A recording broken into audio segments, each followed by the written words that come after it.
This happened a while ago, so I apologize if some things do not seem clear. I've removed this experience from my memory for an obvious reason, but have now decided to tell people about what happened as I realized it's something I shouldn't hide. Me and my brother Ron were in my room watching the NFL, screaming at the screen when our team would do something idiotic. We were 40 minutes into the game.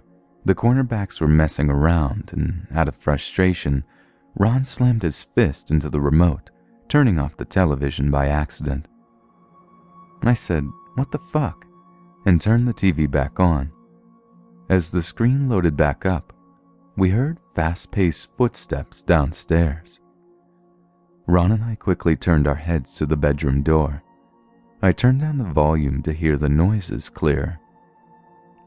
I think someone's inside," Ron said. I could hear the stutter in his voice. He was anxious. "No, it's probably just the dog," I sighed. Ron, however, was a lot more cautious. He walked over to the door and locked it. The click it made obviously alerted the intruder. At the time, though, I brushed it off as my Jack Russell Terrier.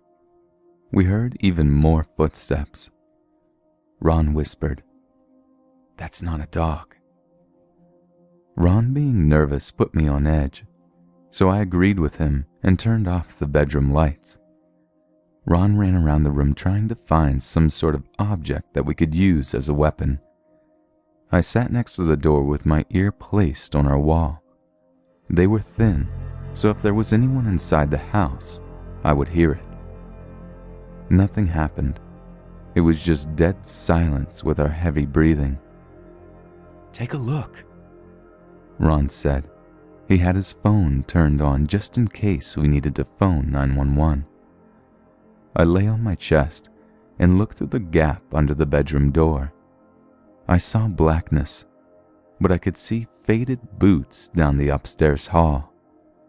I felt my hands shaking as I pushed myself back up to my feet. I tiptoed to Ron, who was waiting anxiously for the answer. "Someone's here," I whispered as low as I could. Ron's face went pale as he stared into nothingness. At one point, I thought he was going to black out on me. I pulled Ron over to our window. I quietly opened the window and looked down at the grass, 2 stories below my current position. Ron was still in a different world, as if he blocked himself from reality, leaving the responsibility to me. I tried not to pay much attention to him and instead focused on escaping. I took Ron's phone out of his hand as he crouched on the carpet. He had installed one of those applications where specific fingerprints can enter the phone. I took his hand, which was shockingly freezing, and held his pointing finger on the screen. I jumped out of my skin when the phone let out a loud beep, and all of a sudden, I could hear footsteps running straight to the bedroom. I quickly typed in 911 and put one leg out of the window. I heard thumps on my bedroom door and shouting. He was shouting, "I'm going to kill you." I landed on the porch roof and shouted at Ron to snap him back into action. Ron stood up quickly and stumbled outside of the window. He landed on the roof beside me as I forced the window shut again. "We need to jump," I said. I could hear faint thumping behind the walls. He was struggling to get inside our room. I jumped off the porch roof and sprained my ankle. Ron was wobbling on the edge of the roof. "Quick," I said. I avoided shouting as whoever the intruder was would have known we were outside. Ron touched his chest, head, right shoulder, and left shoulder, making the cross, and jumped. He rolled when he landed on the floor and rubbed his neck as we ran blocks. We had run a good 6 blocks until I realized I had left the dog behind and heard a faint voice in my jean pocket. I pulled out the phone to hear a woman asking if I was still there. I told her that we needed cops immediately. She told us to stay on the line, and cops were en route to the house. I burst into tears from fears of what just happened and worrying if my dog was hurt. I talked to the operator as both me and Ron slowly walked back to the house. We heard the siren and felt weight lifted off of our shoulders. I sat in my chair on the porch, with Ron in a squat position beside me, both of us waiting to come face to face with the intruder. 4 cops came out.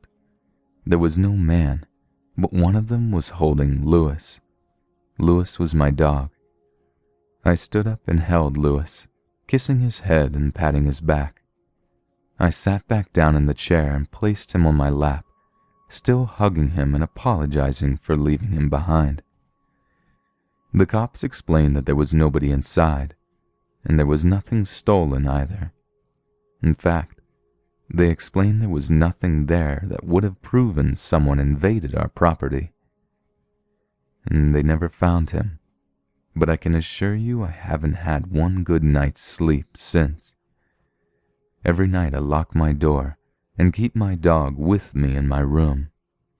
Ron installed some CCTV cameras in both of our houses. We both agreed to never speak about it again.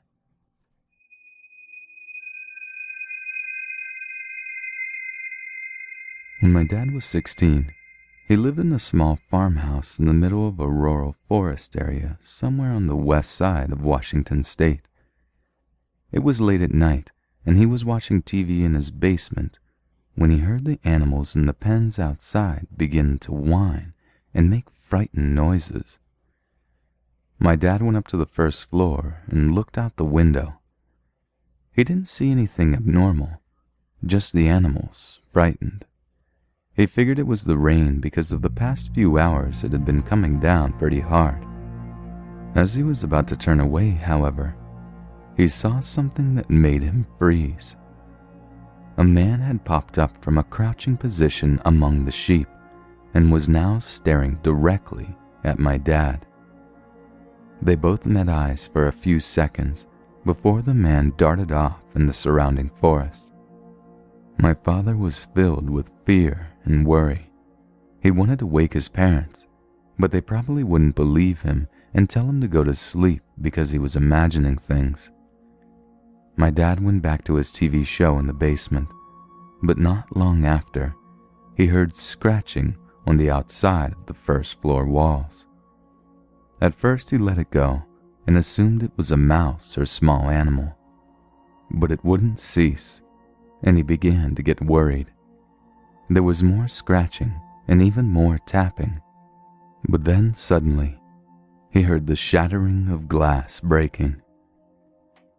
My dad's eyes widened, and he rushed to the closet and took out the family's 12-gauge shotgun. The person had smashed the outside door handle off and reached in through the broken window to unlock the deadbolt. My dad hid in the closet and called 911 with the basement door locked. The TV was off, and he whispered to the operator that someone had broken into his home and he was hiding in his closet with a gun. The operator told him to shoot if the guy attacked and that the cops were on their way. My dad could hear things being knocked over, drawers being opened and slammed shut, cabinets being opened and closed, and doors being opened and slammed. He heard the stairboards creak and stuff being rummaged through on the second floor. A few minutes later, while the guy was still upstairs, officers suddenly stormed the house through the open back door. They were shouting, telling the guy to get on the ground. My dad opened the closet door and made his way out of the basement and into the kitchen. The officers came back down with the man in cuffs.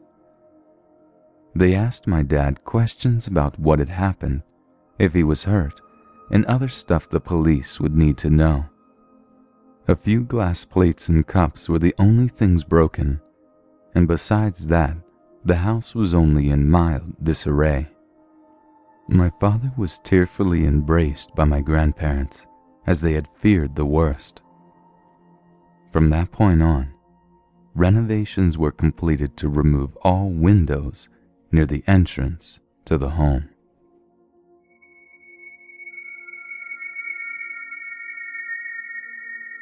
To give you some background, I'm generally not easily scared.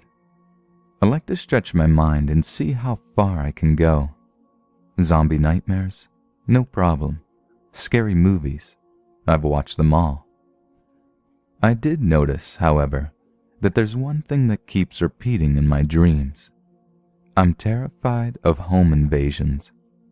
If I ever dream about someone uninvited in my house, I freeze, can't move, can't scream, can't run.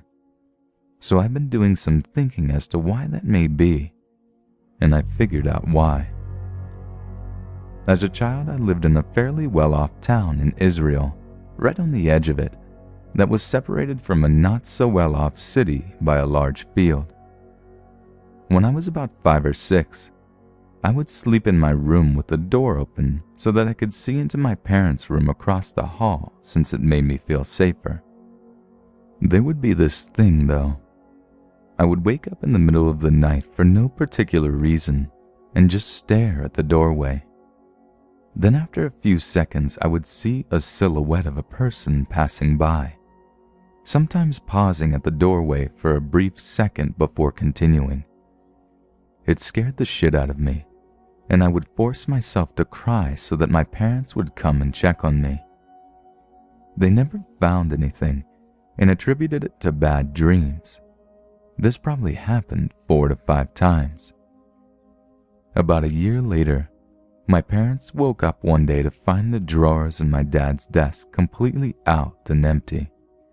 My dad asked my mom whether she messed around with them. Clearly she didn't. We installed an alarm system.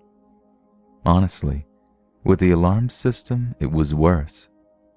One night I woke up, again for no apparent reason, and a second later, this piercing tone rang through the house and wouldn't stop. I freaked out, jumped out of my bed, and looked towards my parents' room. Just then, I see a silhouette of a person sprinting across my doorway down the hallway. By the time my parents got out of their bed, the person was already out of the house, leaving the large door to the house wide open. This happened 3 fucking times. We started getting preemptive. We got one of those motion sensors that play a recorded message when activated. My mom recorded, "Get out of here, you fucking thief," type message, and put it next to the main door of the house. One night I wake up, again for no apparent reason, although I think I know why by now. And 2 seconds later, I hear my mom's recorded message cursing at the thief. A few seconds later, I hear footsteps of someone running away. At least it worked. And that was the last time that happened. When I was 13, we moved to another country, but would always go back in the summer to visit our extended family and typically stayed at my grandma's. One of my favorite things to do is to stay up late at my grandma's house in Tel Aviv, in the living room, and watch National Geographic after everyone went to sleep. I don't know why, I just found it very relaxing. I was about 14, watching National Geographic at 2 a.m., and I get that fucking feeling. The one that made me wake up when I was little for no apparent reason, except I was awake. I concluded that it was probably nothing, but just in case, I put both of my hands up and middle fingered the whole room slowly. I figured if anyone was watching me, they would have gone away after seeing that. Yeah, right. So at around 3 a.m., I decided to go up to my bed on the second floor. But on my way there, I noticed my mom's bag is on the table. I considered moving it somewhere further away from the window, in case someone wanted to grab it with a broomstick or something. I decide not to, because it's probably not gonna happen, and what if she woke up, couldn't find it, freaked out and called the police, So I'm in my bed, reading a book about ghosts, as I was pretty spiritual at 14 and really wanted to believe. I say in my mind, okay, if you guys are real, give me a sign. The light flickers a little. That could be anything. I'm going to need a bigger sign. At that moment, I hear a huge boom from downstairs. I come out of my room at the same time my mom comes out of her room and my grandma comes out of hers. They ask me why I'm making so much noise. I tell them that I'm not and that I think there's somebody downstairs. My mom tells me, nonsense, it must just be... Boom. My mom begins to freak out and starts screaming things like, "Get out of here, you thief!" Deja vu, and just in general screaming in the direction of the first floor. After a few minutes, she goes down, and with all the irony in the world, the window is broken, and the bag on the table is gone.